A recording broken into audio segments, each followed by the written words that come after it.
All right, my friends, welcome to Soroka Square here in the Kazimierz district of Krakow. This was the heart of the Jewish community prior to the Holocaust, prior to the deportation into the ghetto, which we just came from, which of course is on the other side of the river.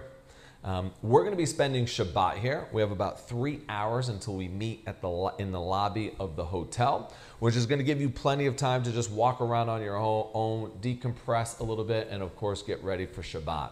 Now, over Shabbat, we're going to take a nice deep dive into the Jewish community pre-World War II here.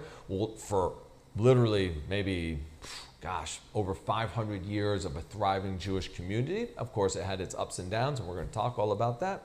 We'll talk about some of the great personalities of whom we still learn from, and we still use the books that they wrote and the halacha, the Jewish law that they codified. But what I want you to do now and over the course of the next however long you want to walk around is to see what's happening on the ground here in the heart of the old Jewish district. Okay? First of all, listen to what you hear right now. Just listen. What do you hear? You can hear people mingling in the cafe. You can hear people eating, dining, shopping, giggling, laughing. What about the music? Right? The music you hear is a traditional Eastern European music known as klezmer. I'm sure most of you are familiar with it. Why are they playing klezmer music here? Look around at some of the shops. Right? Look at over there, the shops right there. Right? They look like an old tailor shop, an old butcher. Right? These are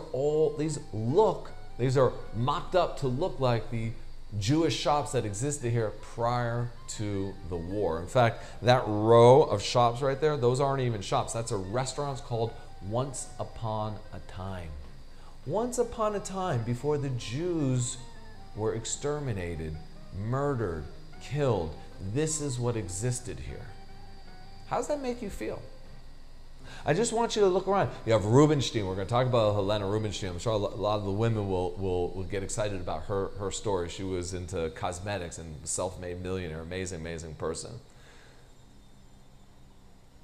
You know, today, let me give you an example.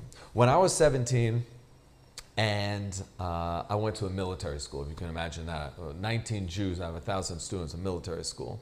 Valley Forge Military Academy. I started a Jewish youth group, and in 1994, when the Holocaust Museum opened up in Washington, D.C., we went for a visit, and I remember seeing another school group of non-Jews that were like squeezing themselves in the cattle car, right? They have a real cattle car. They were squeezing to see what it was like to be so tightly packed into this cattle car. And I remember I got sick to my stomach. I literally just wanted to punch them in the face. I wanted to strangle them. I wanted to kill them. I was so infuriated that they could be so insensitive to make a joke of this situation and to laugh at it. But as I got a little older and I still retained that memory, I thought to myself, you know what? As a Jew, I grew up with the Holocaust.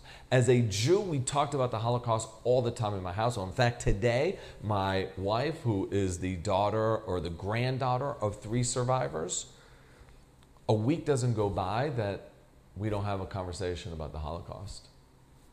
It's always at the tip of our tongues. It's in our DNA. But for non-Jews, maybe they learn about the Holocaust for like a week in high school, maybe. You know, maybe they take a course on genocide in college and they spend like 2 weeks in college focused on it.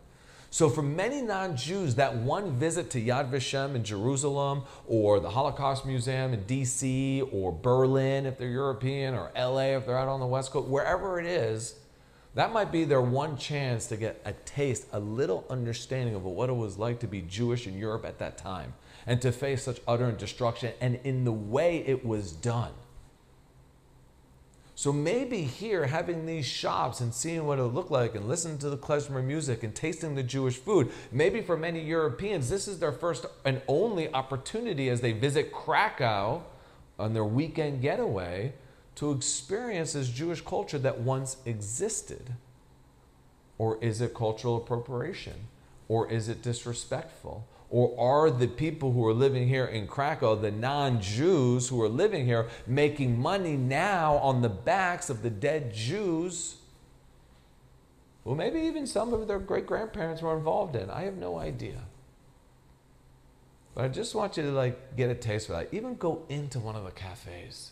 Okay, all these restaurants, by the way, are not kosher. So if you keep kosher, just have that in mind. Go into the bookstore. Go into the Judaica shop. See what they're selling. See what people are buying. Are they buying little caricatures of like a Haredi guy, you know, with the beard, or playing a violin, or, you know, a klezmer musician? Are they going to put that on their shelf? Are they going to really tap into the utter destruction, or is this a laughing matter? It could be both. For some, it could be this. For some, it could be that. So try and enjoy the next few hours.